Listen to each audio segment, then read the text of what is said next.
Hi everyone, and welcome back to our Tuesday video live, where I share with you various tips on how to work with your teens, how to have a better, stronger connection with them, and how to successfully navigate this digital world that we live in and that our teens live in. And today what we're going to talk about is gratitude. I know Thanksgiving isn't for a couple of weeks, which is when everybody talks about giving thanks and being grateful.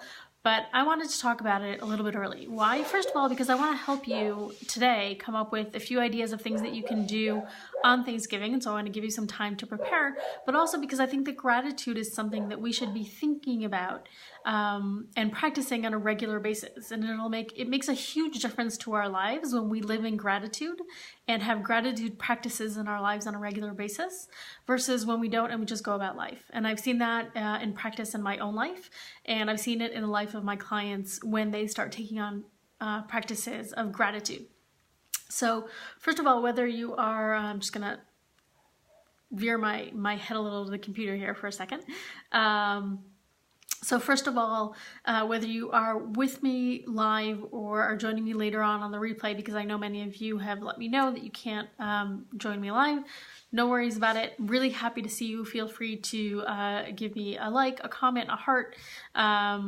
Would love that. The more, just so you know, the more hearts and comments or various emojis, it doesn't actually have to be a heart, but other emojis that you give, the more visual this video becomes, the more people get to see it, the more people get to benefit. So that helps me, and so I appreciate it.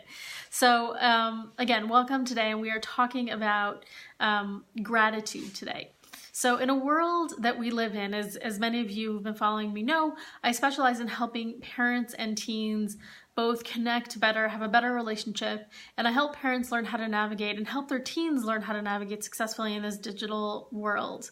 And as you have heard or may know or may be experiencing with your own teen, we often look at teens and think of them as ungrateful. Right? We don't think that they appreciate what they have. We don't think that they are grateful for what they have. So the first thing I want to remind you is that this is how it's always been. This isn't something new. It is not new to the digital world and to the fact that our teens have various electronics that they are glued to and expect to have in their house. This isn't something that's new. So first of all, know that this is how it's always been. This is part of history. When you were a teen and had none of these electronics, your parents also thought that you were ungrateful. So that is number one. Just remember that. That being said, it is true that we are living in a time where teens are, and kids in general, are less grateful. And why is that happening? That's happening because we are living today in a society and an expectation of parenting where we are very kid-centric.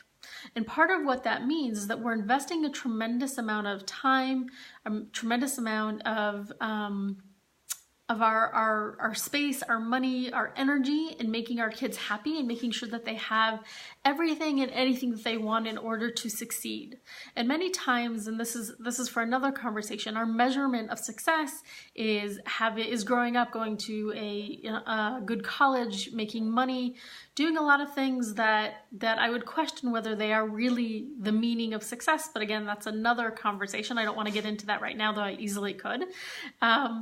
But we're spending a lot of time and a lot of effort on them. We give them and we focus on their needs, often in a material kind of way. We want to make sure that they have phones, they have the latest games, they have, look at any child's bedroom. Okay, forget teens. Look at little kids' bedrooms, right? They have more toys, more clothes, more things than they could even handle, and probably more than you have, right? How many times have I had to buy a gift for one of my nephews for their birthday? And like, what else could I get them, right? They have everything they could ever want. And if they're not going to get it from me, they're going to get it from somewhere else, which, by the way, is why I now give them vouchers for time to spend with me and do something together. I no longer buy them gifts. But so they have all these things, and growing up in a place where you're constantly being given, constantly being, taken around from place to place. When I was in first grade, I was already getting on a bus to go to my extracurricular activities. Now, yes, my parents made sure that I knew that I was doing what I was doing, that I was safe. It was a different time.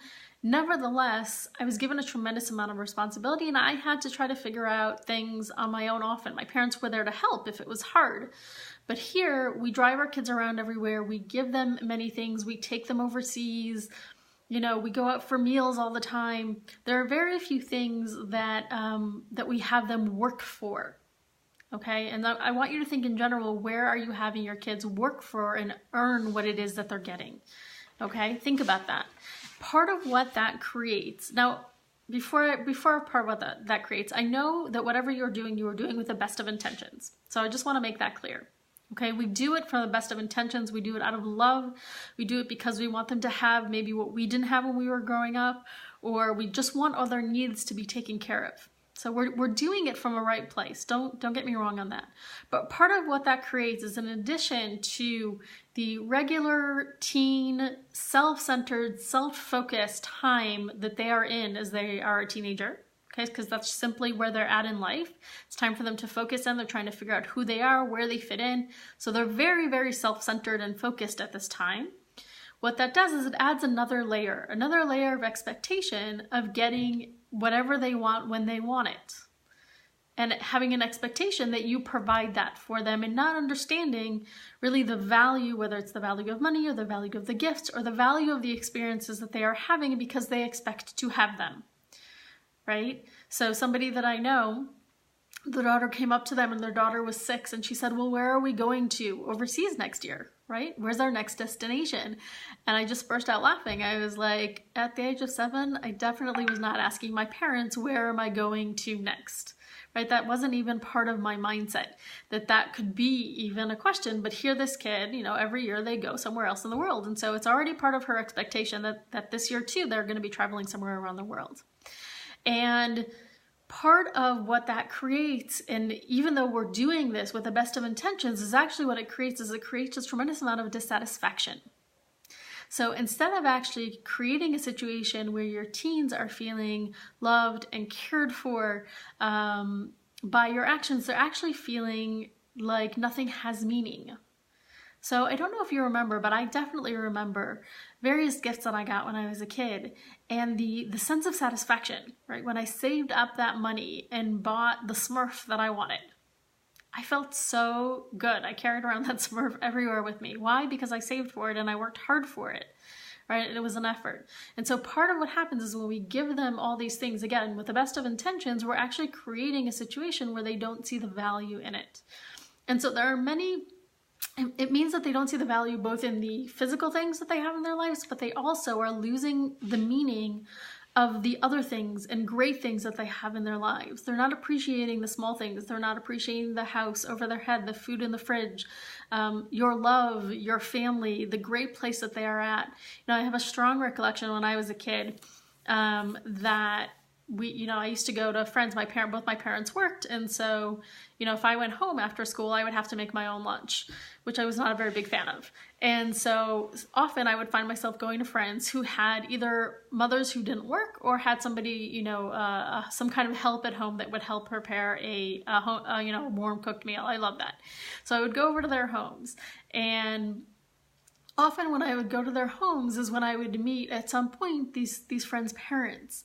And that's when I would appreciate mine, right? Because I would appreciate my parents who did not yell at me, who were loving and caring, and were many things that my friends' parents weren't necessarily, right? And so that was a way for me to appreciate, because I saw the contrast, I saw the difference, right? But we surround our kids in our living in a society that is very much about pretenses and very much about putting out a face out to the rest of the world of what we are and what we aren't. Again, what this is fostering in our kids is a lack of gratitude and a lack of appreciation for the things that they have. And it is part of what is causing a tremendous amount of unhappiness. And what I'd like to help you do today is 3 different things that you can do with your teens. Part of them are on their own, part of them are as a family, to help raise the level of gratitude in your family and bring it into a conversation. So the first thing that I want to talk about is volunteering. This is a great time of year to volunteer, and honestly, every time of year is a great time of year to volunteer. There are many resources and places that you can find to volunteer around the world. Just feel free to look. I'm happy to share some resources later when I post this video in the comments.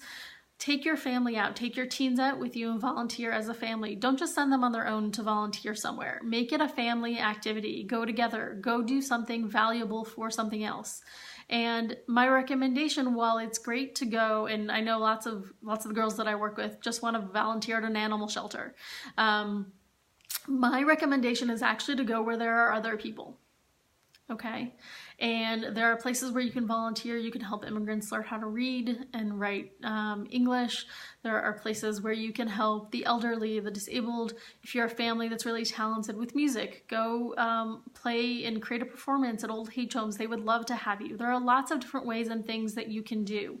Part of what we learn and know that volunteering does is it helps us appreciate what we have, right? We see the contrast. Only when we can see the contrast can we appreciate what we have. That's the way it works, okay?